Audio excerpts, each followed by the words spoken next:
Hola, bienvenidos a Frisidín Mater Fátima, en esta consagración que estamos realizando para entregarnos a Jesús a través de las manos de la compañía de ese castísimo esposo de la Santísima Virgen San José.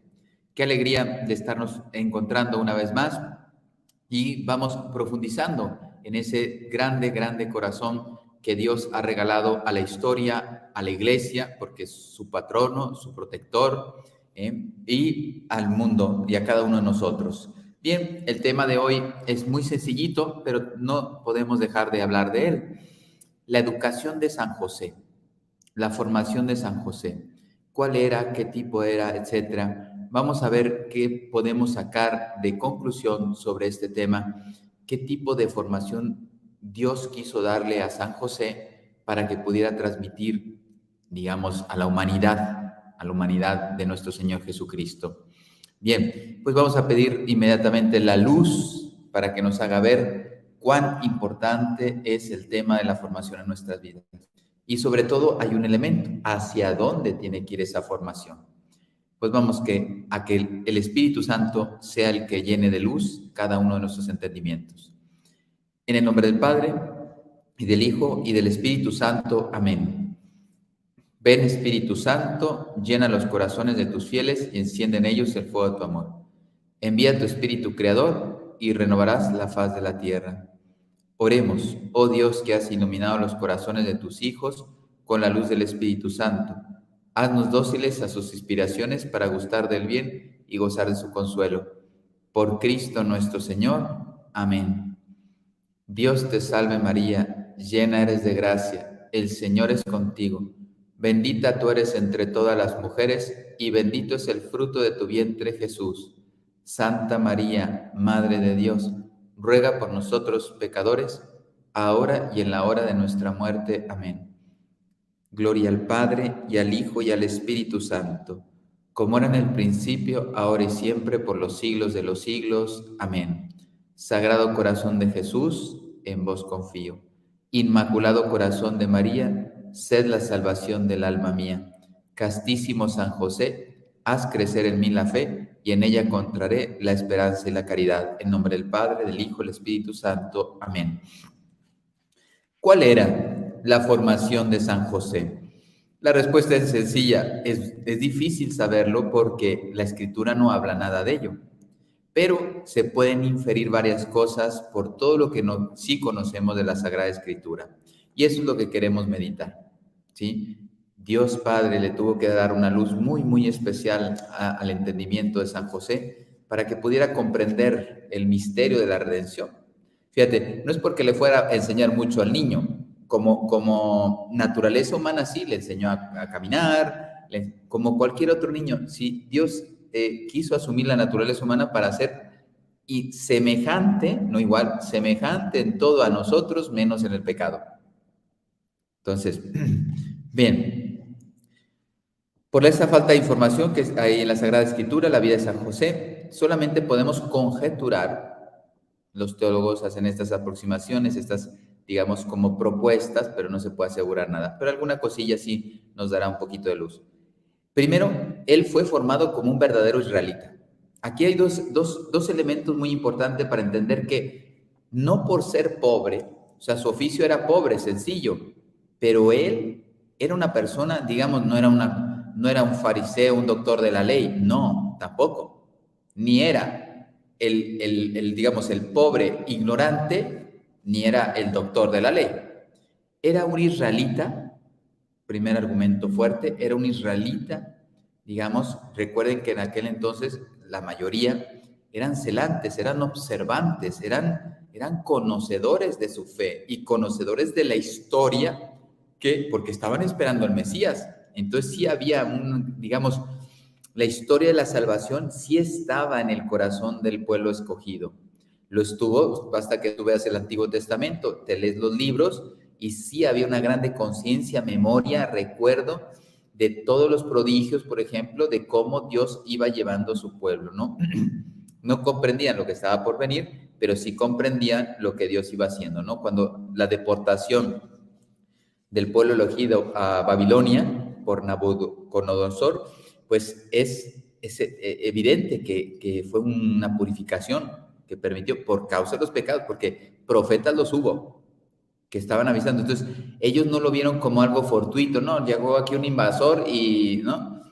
Nos arruinó la fiesta. No, no, no. Eso estaba profetizado, avisado, y el pueblo no hizo caso. Y entonces, a la luz, a la memoria, a la luz del recuerdo de estos acontecimientos, el pueblo se supone que iba madurando su fe, pero cuando llegó Cristo, ustedes, miren, ¿qué les dijo a los sacerdotes de aquel entonces? A los judíos: raza de víboras, hipócritas, etcétera. O sea, estaba muy mal. Los que ostentaban la fe estaban muy mal, salvo excepciones, Nicodemo, etcétera. Son poquísimos los que verdaderamente estaban, digamos, buscando y tratando de vivir la verdad, ¿sí? El Zacarías, por ejemplo, era sacerdote, el papá de San Juan Bautista. Él era honesto, como judío era honesto, pero muy pocos habrá habido como estos personajes, ¿no? Bien, entonces él, como buen israelita, tenía una formación seria. En aquel entonces no había carreras profesionales, pero padre, pues era carpintero, era pobre, o sea que no tenía cultura, no leía. Sí, pero recuerden que antes no había escritura, muy poca. Todo era de palabra. Por eso ellos sí tuvieron una grande memoria que nosotros no tenemos. Nosotros, como todo lo confiamos a lo escrito, pues se nos olvida que hay que recordar las cosas. En cambio, ellos no se fundamentaban en lo escrito, y todo era memoria. Todo era memoria. Tenían una grande memoria que te cuesta. Por ejemplo, Santo Tomás de Aquino se aprendió la Biblia a memoria.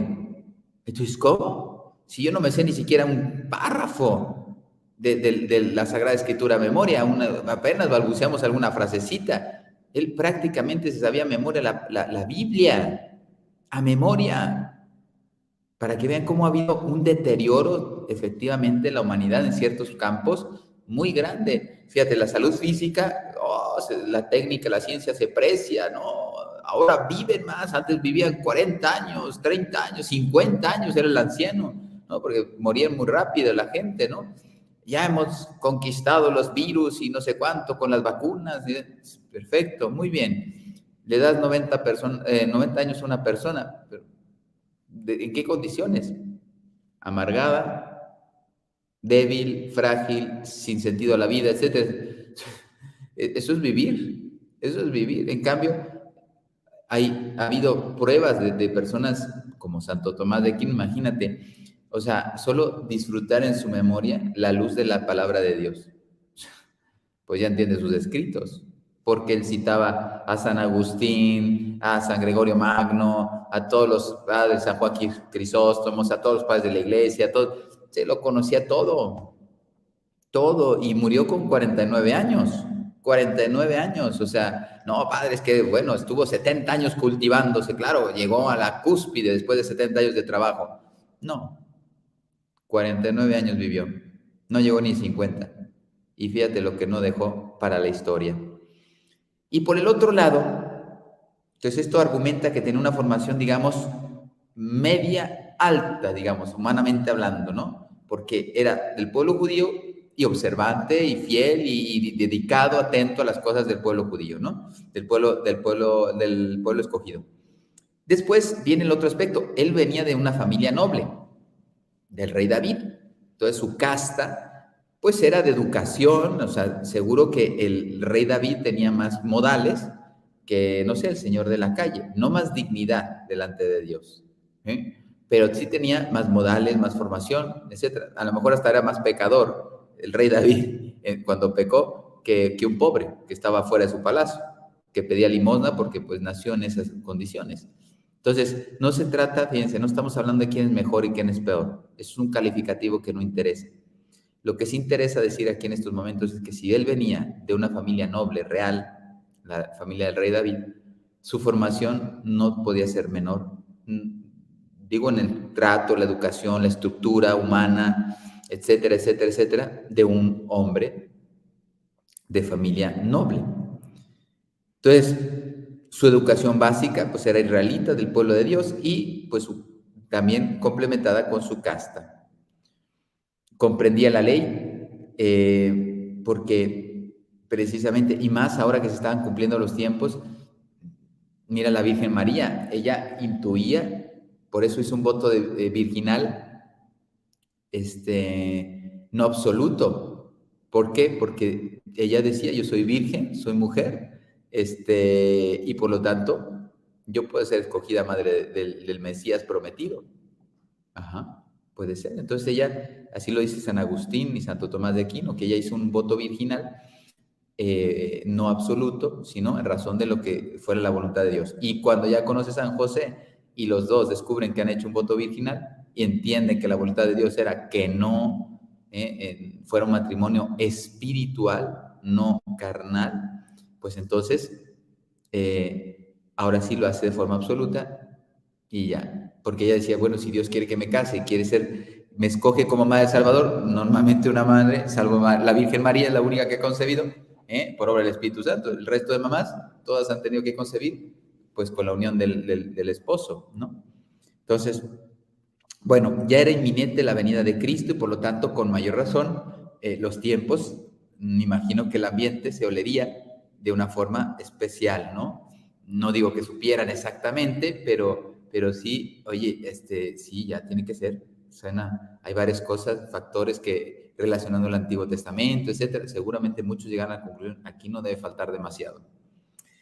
Bien, entonces la sinagoga era el lugar donde se impartía esa formación. Desde pequeños, especialmente los varones, tenían más formación que las mujeres en aquel entonces. Se les daba la formación a los varones y la mujer pues un poco más dedicada a la familia, ¿no? Entonces era el lugar natural, las sinagogas, para educarlos en la ley. Y esto ya era mucho. Conocer la voluntad de Dios para el pueblo escogido, pues lo era todo, ¿sí? Pero también aprendió un oficio, etcétera, etcétera, etcétera.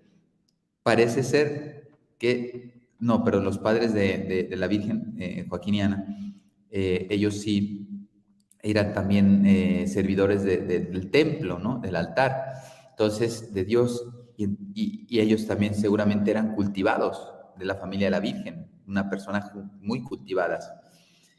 La Virgen vivió tiempo. Si hacemos los cálculos, parece ser que la llevan a los 3 años y a los 16 aproximadamente, pues quita 13 años. 13 años en el santuario. Imagínate el bagaje que tuvo espiritual sobre todo, pero también de conocimiento de la ley, de ser los pueblos, de ser el pueblo escogido, etcétera, etcétera.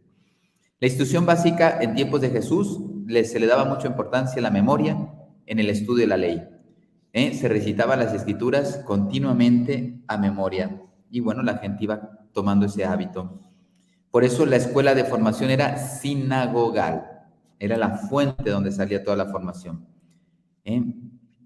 Y llevaban los niños a temprana edad. Por eso el padre Jacob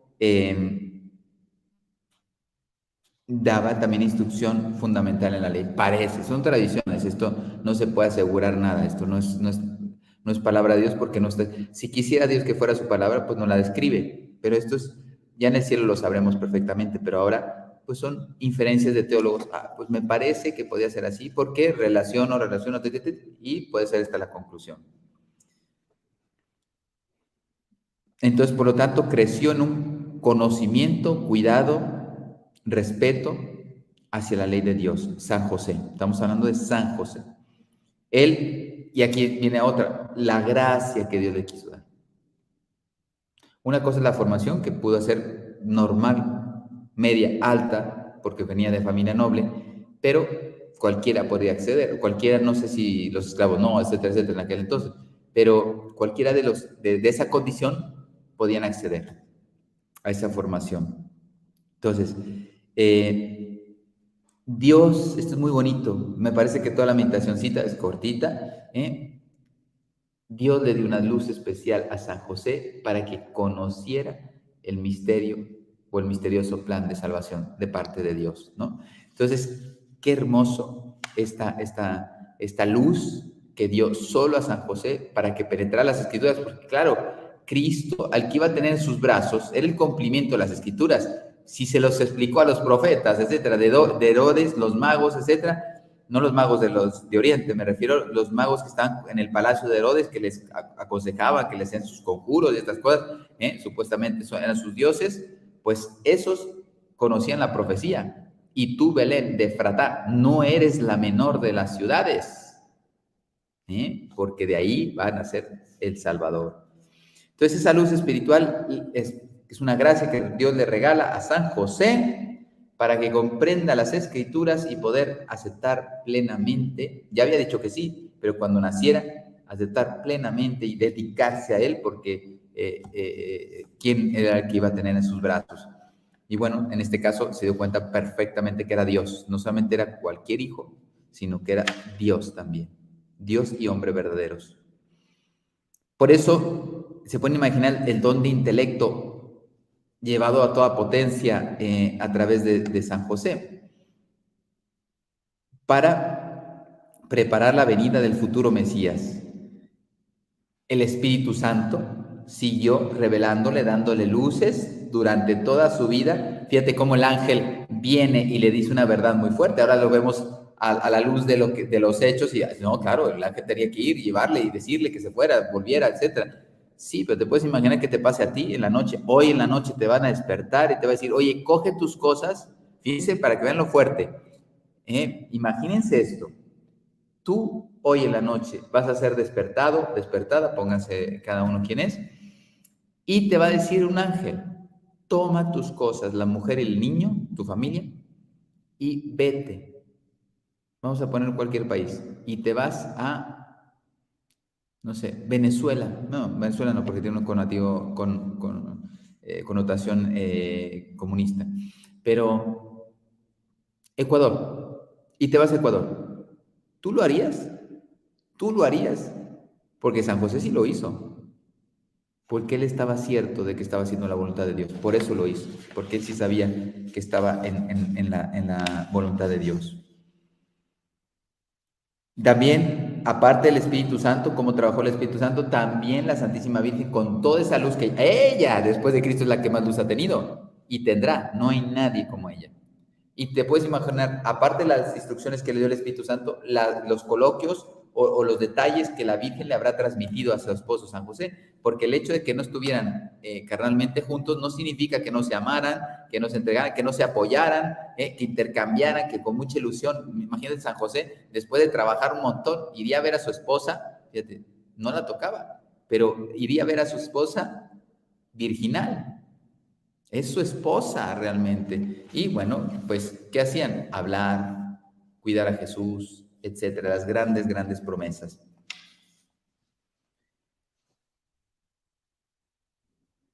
Le fueron mostrando la escritura a San José durante su vida. Y así, ante los ojos interiores de San José, podemos, también a través de esos ojos interiores de San José, nosotros podemos conocer las escrituras. Él es probablemente, no probablemente, el tercer protagonista. Primero es Jesús, el segundo la Virgen, el tercero él. Era el tercer protagonista de la cena. Entonces, tanto María como José recibieron formación de Jesús. O sea, José crece porque Dios le va revelando todo esto, le permite comprender en profundidad las escrituras. La Virgen María con sus coloquios, sus preguntas, etcétera, le había ayudado a él a reflexionar más en este sentido y pues prácticamente estaba totalmente abocado a ese cumplimiento de la voluntad de Dios. San Pedro Julián Eymar, el gran promotor de la adoración eucarística, dice, la devoción a San José es una de las gracias más selectas que Dios puede dar a un alma. Ese es San José. O sea, si te lleva la devoción de San José es porque Dios te ama muchísimo. Muchísimo. ¿Cuántos fracasos no habrá tenido San José apostólicamente? Pero no dejó de luchar. Eso es lo importante. Dios, entonces, es una de las gracias más selectas que Dios puede dar a un alma. Cuando Dios quiere elevar un alma a mayores alturas, la une a San José, dándole un fuerte amor para que el santo sea santo. para que San José sea muy santo. Bien, ¿qué proponemos para mañana? Buscar los medios para transformar más mi fe católica, o sea, adquirir más conocimiento y penetración de la fe. Y yo te invito a una cosa: compra tu catecismo de la Iglesia Católica y después te lo vas leyendo poco a poco. Sería una propuesta muy hermosa, muy concreta. Vas a una librería católica, me compro mi catecismo de la Iglesia Católica y me lo empiezo a leer. Son 4 partes, te puedes empezar por la última, por la medio, lo que tú quieras, pero cómprate tu catecismo y tiene un índice sistemático. Oye, yo quiero saber un poquito más sobre la fe, en vez de estarme leyendo todo, porque me voy a perder. A ver, ¿qué me dice la fe? ¡Ching! Y consulto al catecismo. Bien, pues les doy mi bendición y nos vemos mañana. El Señor esté con vosotros y con tu espíritu. La bendición de Dios Todopoderoso, Padre, Hijo y Espíritu Santo, descienda sobre ustedes y permanezca para siempre. Amén. Que Dios les bendiga.